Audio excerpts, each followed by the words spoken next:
Bonjour, suivez la vidéo jusqu'à la fin s'il vous plaît. Je vais vous mettre les témoignages de la sœur Nadège. Sœur Nadège, elle était morte. Elle a visité l'enfer et le paradis. En enfer, elle a vu beaucoup de lesbiennes en enfer. Et les gens qu'on appelle des fois en enfer. C'était vraiment horrible. C'était vraiment catastrophique. Elle a vu beaucoup de gens crier. Merci, c'est parti. J'ai été sélectionnée pour représenter mon école, et mon attention s'est entièrement portée sur la préparation de l'événement. J'ai passé d'innombrables heures à rechercher, pratiquer et perfectionner mes arguments, oubliant ma quête pour comprendre la vie après la mort. Le jour de la compétition est arrivé, et je suis montée sur scène avec confiance. J'ai présenté mes arguments avec clarté et conviction, recevant des applaudissements de la part du public et des juges. Encore une fois, j'ai ressenti la fierté de mes réalisations, mais je ne savais pas que mon voyage de découverte était loin d'être terminé. Nous venions de finir le dernier tour et rentrions chez nous, épuisés, mais excités par l'expérience. Alors que nous conduisions, je regardais par la fenêtre, perdu dans mes pensées, rejouant les moments forts de la compétition dans mon esprit. Mais en un instant, tout a changé. Un fort crash, un éclair de lumière aveuglante, et puis rien. Je ne me souviens pas bien de ce qui s'est passé. Tout ce dont je me souviens, c'est d'un grand camion venant vers nous, éblouissant directement notre bus. Nous étions environ 32 passagers, tous des étudiants. La luminosité de la lumière nous a éblouis au point que nous ne pouvions voir presque rien, sauf un choc qui a généré un bruit fort. Puis, le monde entier s'est retourné. Les cris des étudiants se sont progressivement estompés, et c'était la dernière chose dont je me souvenais. La chose suivante, je me suis trouvée à marcher dans un endroit solitaire avec les jambes nues, mais la seule différence était qu'elles étaient toutes déchirées. J'ai continué à marcher sur ce chemin sans voir personne, et le chemin semblait sans fin. J'ai commencé à courir à un moment donné, et bientôt je suis arrivée à un point où le chemin se divise en deux. Un chemin est étroit, et l'autre est très large. J'ai aussi remarqué que le chemin large avait beaucoup de gens dessus, tandis que le chemin étroit en avait peu. J'ai pris le chemin large et suivi les autres personnes. Alors que nous continuions à marcher, nous avons marché pendant longtemps, mais je ne l'ai pas remarqué car nous étions en groupe. Enfin, à un moment donné, nous avons commencé à avoir chaud, et en levant les yeux, j'ai vu un lac de feu brûlant. Il m'est alors apparu que l'enfer dont ma mère parlait est vraiment réel, et cela signifie définitivement que je suis morte. J'ai essayé de faire demi-tour, mais il était trop tard. Les gens continuaient à affluer dans le lac de feu volontairement, et il semblait que j'étais la seule à me rebeller. Je ne voulais pas être consumée par le feu, je voulais tourner la page, j'avais besoin d'une seconde chance. J'ai murmuré, me tenant au bord d'un lac de feu de l'enfer. Les flammes dansaient devant moi, projetant des ombres sur les environs sombres. J'ai ressenti un sentiment écrasant de terreur, sachant que j'étais face à face avec ma propre damnation éternelle. Soudain, un homme émergea de l'ombre. Je savais que c'était Jésus-Christ. Il était vêtu de vêtements blancs, ses yeux perçaient les ténèbres. Je ressentis un mélange d'émotions, peur, honte et regret. Il s'approche de moi, son regard brûlant d'une intense ferveur. « Pourquoi n'as-tu pas cru en moi ?» demanda-t-il, sa voix comme le tonnerre. J'essayais de parler, mais ma voix était à peine un murmure. « Je ne pensais pas que tu étais réel. Je ne pensais pas avoir besoin de toi. » L'expression de Jésus était sévère mais pleine de tristesse. « Tu avais tort, dit-il. Tu as eu toutes les chances de me connaître, de me suivre, mais tu m'as rejeté. » Je ressentis le poids de mes erreurs m'écrasant. Je savais que j'étais condamnée. Mais alors, quelque chose d'inattendu se produisit. L'expression de Jésus changea et brilla désormais de compassion. « Je vais te donner une seconde chance, dit-il, mais tu dois l'utiliser sagement. Suis-moi, et je te guiderai à travers les ténèbres. » À ce moment-là, je ressentis un élan d'espoir. En effet, Dieu est un Dieu miséricordieux. Je n'avais jamais pensé qu'il pourrait me regarder avec miséricorde. Il commença à se déplacer, et tandis qu'il se déplaçait, les ténèbres cédèrent la place à la lumière. Nous marchâmes sur un chemin éclairé, et soudain, il s'arrêta. La prochaine chose que j'entendis fut Dieu parler à nouveau.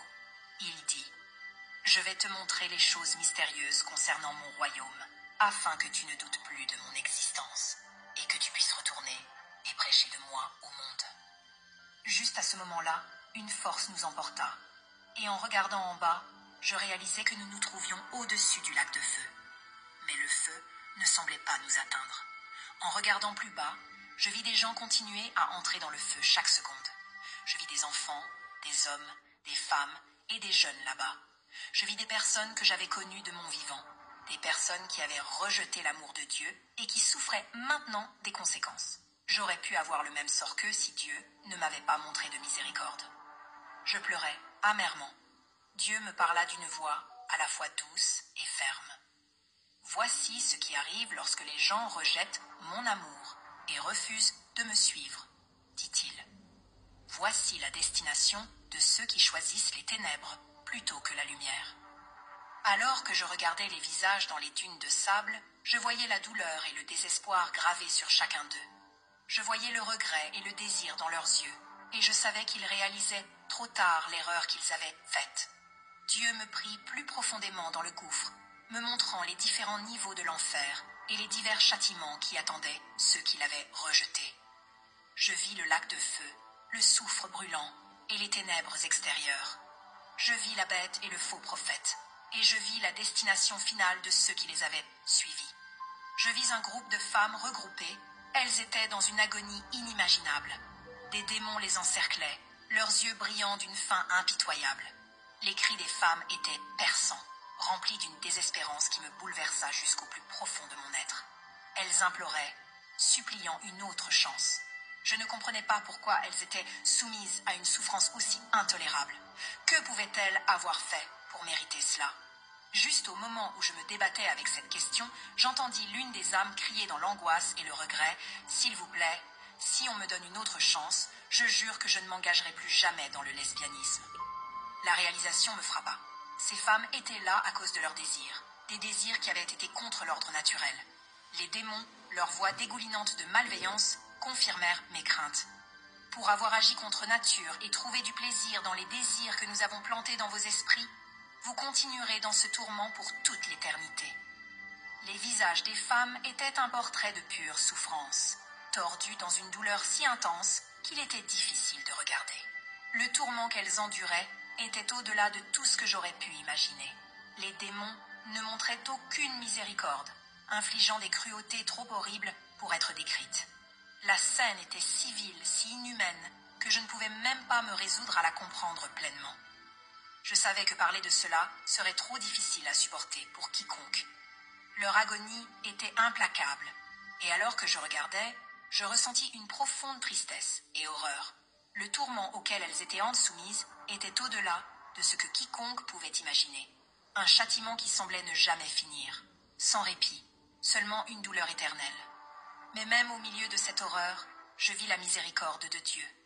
Je vis qu'il n'était pas content de la souffrance des méchants, mais qu'il leur avait donné toutes les chances de se repentir et de le suivre.